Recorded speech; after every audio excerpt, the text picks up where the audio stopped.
Speedrunners est un jeu de mémorisation et de rapidité, créé et illustré par Phil Viscaro, pour 1 à 2 joueurs à partir de 8 ans et des parties d'environ 1 à 15 minutes.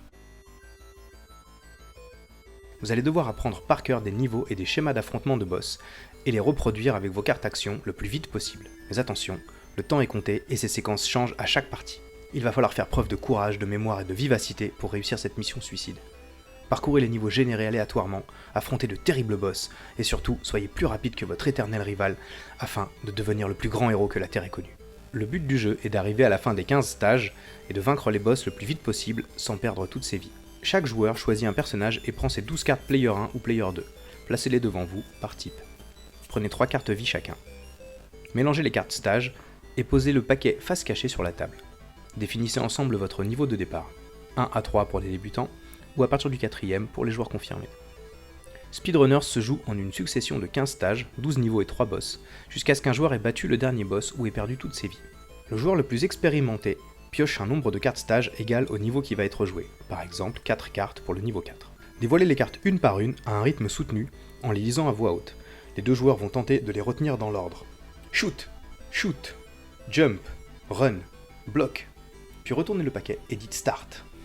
Constituez votre speedrun, c'est-à-dire votre paquet de cartes, dans l'ordre défini précédemment par les cartes stage, à l'aide des cartes actions que vous avez devant vous, le plus rapidement possible. Si vous jouez à 2, le premier qui pose son speedrun sur la table compte jusqu'à 5 à voix haute. Si l'autre joueur ne pose pas le sien avant les 5 secondes, il perd une vie, puis peut tout de même finir de poser son speedrun.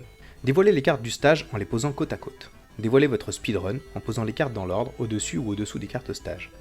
Résolvez d'abord le speedrun du premier à l'avoir posé, puis le second, quel que soit le résultat du premier, lorsque vous jouez à 2. Comparez pour chaque séquence si vous avez bien joué l'action demandée. C'est le cas, bravo, vous avez réussi ce stage. La première erreur dans un niveau vous fait perdre une vie que vous défaussez dans la réserve, et votre progression sur ce niveau prend fin. Chaque stage passé parfaitement vous permet de piocher une vie dans la réserve s'il y en a. Le premier à avoir posé son speedrun se sert en premier. S'il en reste et que le second joueur doit aussi en prendre une, il peut la prendre. Dans un niveau, seul le premier joueur à avoir fait une erreur perd une vie. Si le premier joueur à avoir posé son speedrun commet une erreur, il perd une vie. Dans ce cas, le second, même s'il fait lui aussi une erreur, n'en perd pas. C'est déjà bien assez moche d'être deuxième. Si le premier à avoir posé son speedrun n'a pas fait d'erreur et que le second en fait une, le second perd une vie. Finir le premier est essentiel pour regagner des vies, mais comporte aussi des risques. Si au moins un des deux joueurs a réussi toutes ces séquences, les deux passent au stage suivant. Si chacun des deux joueurs a fait au moins une erreur, vous devez recommencer le niveau. Reprenez les cartes stage jouées sur ce niveau et recomposez exactement le même niveau. Dès que vous perdez votre dernière vie, c'est le game over. La partie est finie pour vous. Durant la partie, vous allez affronter 3 boss. Clownman après le niveau 5, Warman après le niveau 9. Je suis le point furieux de l'enfer. Et je vais t'apprendre la vérité première de cet univers. Le bien ne peut pas gagner contre le mal. Et tu sais pourquoi? Parce que le bien ne peut pas faire de mal. Je vais briser ton corps et déchirer ton âme. Et enfin le boss final, Lord Doctus, après le niveau 12. Chacun de ces boss possède un nombre de vies indiqué sur sa carte et se joue avec autant de cartes que le niveau qu'il suit. Par exemple, Warman arrive après le niveau 9 et se joue donc avec 9 cartes. Pour vaincre un boss, il faut lui faire perdre toutes ses vies. Chaque séquence réussie lui retire une vie. Chaque échec vous en retire une. Il est donc possible de perdre plusieurs vies face à un boss. Affronter un boss est différent d'un niveau. Ici, les cartes de séquence que vous piochez ne font pas référence au niveau, mais aux actions du boss.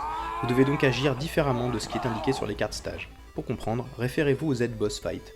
Elle vous indique quelle action effectuer pour contrer celle des boss. Dès qu'un joueur retire toutes ses vies au boss, il le bat, prend sa carte boss et pioche une vie dans la réserve. Le combat est fini pour les deux joueurs. Chaque joueur combat indépendamment le boss. Les vies perdues du boss ne sont pas cumulées entre les joueurs. Si vous arrivez au terme du combat sans avoir battu le boss, vous devez l'affronter à nouveau et sans récupérer de vie. Si vous perdez toutes vos vies, game over. La partie est perdue pour vous. Le premier joueur qui parvient à vaincre Lord Doctus remporte la partie.